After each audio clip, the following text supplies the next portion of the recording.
जब इस देश में सरकार युवाओं को कीड़ा मकोड़ा समझना शुरू कर देती है, सरकार युवाओं के बारे में सोचना बंद कर देती है और जब संसद में युवाओं के मुद्दे नहीं उठते और तब जब युवा सड़क पर उतरता है तो माहौल कुछ देखने लायक होता है।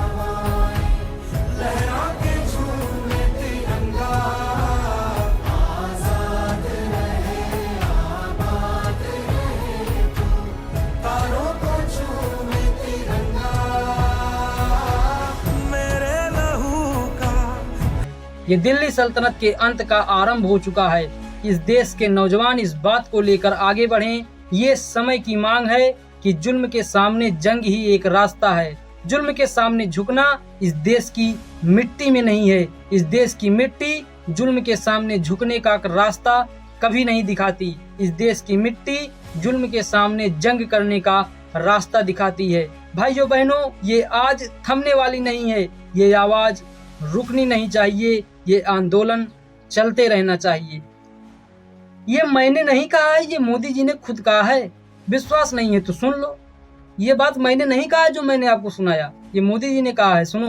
ये दिल्ली की सल्तनत के अंत का आरंभ हो चुका है। देश के नौजवान इस बात को लेकर के आगे बढ़े। ये समय की मांग है। ये जुल्म के सामने जंग ही एक रास्ता है दोस्तों। जुल्म के सामने झुकना ये इस देश की मिट्टी में नहीं है दोस्तों। इस देश की मिट्टी जुल्म के सामने झुकने का रास्ता कभी दिखाती नहीं है। इस देश की मिट्टी जुल्म के सामने जंग करने का रास्ता दिखाती है। भाइयों बहनों, आवाज थमने वाली नहीं, आवाज रुकने वाली नहीं है। यह आंदोलन चलता रहना चाहिए। ये सब देखने के बाद पता है मोदी जी को सबसे ज्यादा गुस्सा किस पर आ रही होगी? वो जो सूर्यकांत साहब है ना, जिन्होंने युवाओं को कॉकरोच कह दिया था और उसके बाद ये मामला इतना बढ़ गया कि आज मोदी जी से ये थम नहीं रहा है कि सूर्यकांत साहब ने जिन्होंने कह दिया था कि युवा कॉकरोच है, आज के समय में मोदी जी सबसे ज्यादा अगर किसी पर गुस्सा हैं तो वो इंसान यही सूर्यकांत साहब हैं। अगर उस दिन सूर्यकांत साहब ने इन युवाओं को कॉकरोच न कहा होता तो आज मोदी जी को जो ये परेशानी झेलनी पड़ रही है, ये परेशानी झेलनी नहीं पड़ती और आज धर्मेंद्र प्रधान की इस्तीफे की मांग भी नहीं उठती। तो सूर्यकांत साहब क्या कर दिया आपने?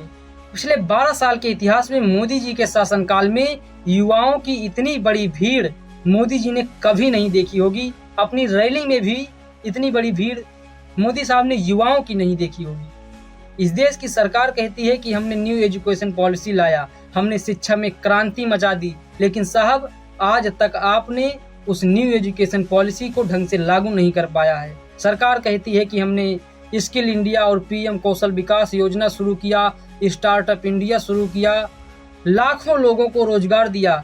इन योजनाओं का असर ये दिखा कि आज युवा को सड़क पर उतरना पड़ा। पिछले 10 सालों में 70 से अधिक पेपर लीक, कोई मजाक की बात है यार।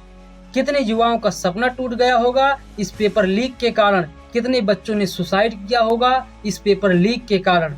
तो किस काम की साहब ये आपकी योजनाएं और आपके बड़े बड़े वादे, जब युवाओं को इतनी बड़ी मात्रा में सड़क पर उतरना ही पड़ गया और जिसने ये दिखा दिया कि सरकार एजुकेशन में कितना करप्ट और कितना बेईमान हो चुकी है। युवाओं ने ये दिखाया है कि भारत का एजुकेशन सिस्टम बिल्कुल मर चुका है। आज भारत में इतने सारे स्कूल भरे पड़े हैं जहां आज तक कोई प्रैक्टिकल लैब नहीं है और जब यही सब कोई बोलता है तो सरकार को मिर्ची लग जाती है। और जब इतनी बड़ी मात्रा में युवा इकट्ठा हो जाता है तो उनको इंटरनेशनल घोषित कर दिया जाता है। क्या चल रहा है इस देश में? इस देश में जिन्होंने सुसाइड कर लिया उसका जिम्मेदार कौन है? कौन होगा उसके जिम्मेदार जिसके कारण पेपर लीक के कारण बच्चों ने सुसाइड कर लिया? आज भारत में 1 लाख से ज्यादा स्कूल ऐसे हैं जहां पर केवल एक मास्टर पूरे स्कूल को पढ़ा रहा है। तो उन बच्चों के साथ जो खिलवाड़ किया जा रहा है उसका जिम्मेदार कौन होगा? आज भारत में इतने सारे स्कूल ऐसे हैं जहां पर टॉयलेट की सुविधा उपलब्ध नहीं है। तो इसका जिम्मेदार कौन होगा? उन बच्चों के भविष्य के साथ जो खिलवाड़ किया जा रहा है उसका जिम्मेदार कौन होगा? इन चीजों की जिम्मेदारी कौन लेगा? और जब इन्हीं सब चीजों के बारे में कोई बोलता है तो वो इंटरनेशनल घोषित हो जाता है। इस देश में जिन्होंने इस करप्ट एजुकेशन सिस्टम के कारण सुसाइड किया उसका जिम्मेदार कौन होगा? उसकी जिम्मेदारी कौन लेगा जिसके कारण पेपर लीक के कारण बच्चों ने सुसाइड कर लिया। और इन युवाओं की भीड़ ने ये दिखाया है कि इसका कारण केवल और केवल सरकार है, सत्ता में बैठे लोग हैं। इस देश में जिस चीज को लेकर ये प्रोटेस्ट चल रहा है, जिसको लेकर बवाल मचा हुआ है, जिसमें नीट पेपर लीक सबसे बड़ा मुद्दा है, जो बच्चों ने सुसाइड किया वो एक बड़ा मुद्दा है। और री नीट के बाद साहब जब एनटीए ने री नीट का रिजल्ट जारी किया तो उसमें फिर से धांधली हो गया। जो कि सबसे पहले हमने 12 बजे के लगभग हमारा रिजल्ट खुला, जो कि 540 नंबर बने इससे। लेकिन जब हमने 2 से 3 बार खोला 540 ही आए। उसके बाद जब हमने उसके 1-1.5 घंटे बाद ओपन करा तो हमारा रिजल्ट चेंज करके उन्होंने 167 का रिजल्ट कर दिया है। मेरा नाम आर्या सिंह है। मैंने रीनीट 2026 का एग्जाम लिया था। इस वीडियो के माध्यम से हम आप सभी को अवगत कराना चाहते हैं कि हमारे रिजल्ट में जो भी दिक्कतें आ रही हैं, इसके बारे में हम आपको बताना चाहते हैं। तो 13 तारीख की रात में हमें एनडीए की ऑफिशियल वेबसाइट पे OMR ये जो कि ये थी, इसमें सीक्वेंस नंबर गलत था, लेकिन इससे पूरे जो भी थे हमारे 609 नंबर बन रहे थे। सीक्वेंस नंबर में जैसे क्वेश्चन नंबर हमारे थे उसमें 77 2 बार दे दिया था, 77 को मिसिंग करके उसकी जगह 85 2 बार दे दिया था। लेकिन इसमें से जो नंबर आ रहे थे वो हमारे 609 नंबर बन रहे थे। इसके बाद हमने उनके चैलेंज पोर्टल पे जाके हमने कंप्लेन फाइल करी, जिसका प्रूफ हमारे पास ये है कि हमने करा है कि हमारे 77 मिसिंग है, 85 2 बार किया है। तो उसी दिन शाम को एनटीए की ऑफिशियल वेबसाइट पे ही चैलेंज वाले पे हमें ये OMR अपडेटेड OMR लिख दी है, जिसमें सीक्वेंस नंबर सही हो गया है और इससे भी 609 नंबर बन रहे हैं और कुछ दिक्कत नहीं थी। इसके बाद अब कल रात में हमें रिजल्ट आता है हमारा, जो कि सबसे पहले हमने 12 बजे के लगभग हमारा रिजल्ट खुला, जो कि 540 नंबर बने इससे। लेकिन जब हमने 2 से 3 बार खोला 540 ही आए। उसके बाद जब हमने उसके 1-1.5 घंटे बाद ओपन करा तो हमारा रिजल्ट चेंज करके उन्होंने 167 का रिजल्ट कर दिया है।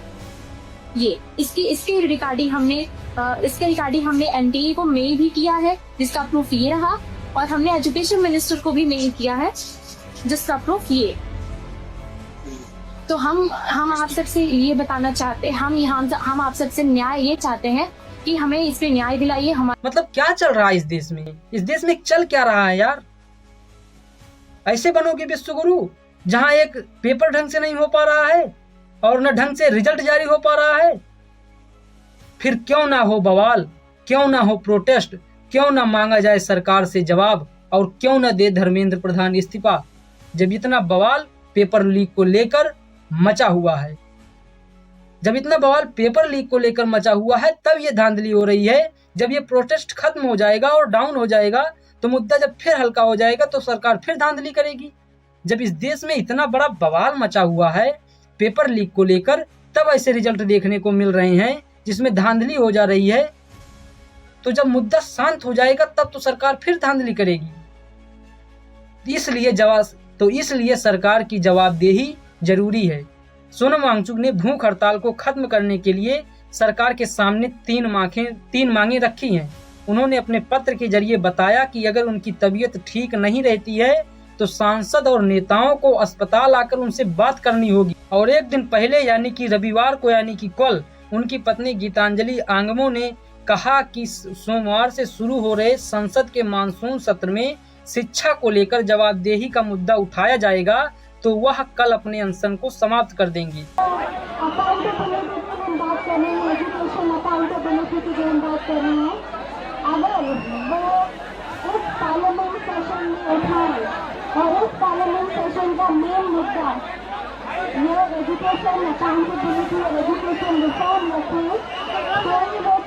अपना अनशन करेंगे।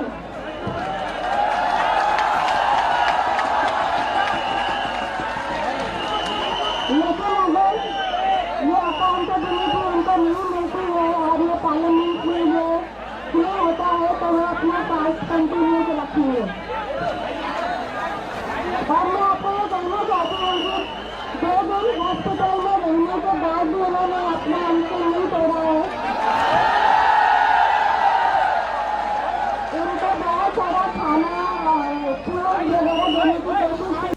अब संसद में आज अगर शिक्षा को लेकर बवाल मचा तो सोनम वांगचुक अपने अनशन को समाप्त कर देंगे। 20 जुलाई 2026 यानी कि आज सोमवार को सीजेपी यानी कि कॉकरोच जनता पार्टी संसद तक मार्च करने की तैयारी में है। आज संसद तक मार्च होगा कॉकरोच जनता पार्टी का, जिसमें सरकार से जवाबदेही मांगा जाएगा कि ये जो पेपर लीक हो रहा है, बच्चों सुसाइड कर रहे हैं, इसका जवाबदेही तय होना चाहिए और इस पर एक्शन होना चाहिए। तो अब देखना ये है कि शाम तक होता क्या है। अब आपको मैं शाम को बताऊंगा।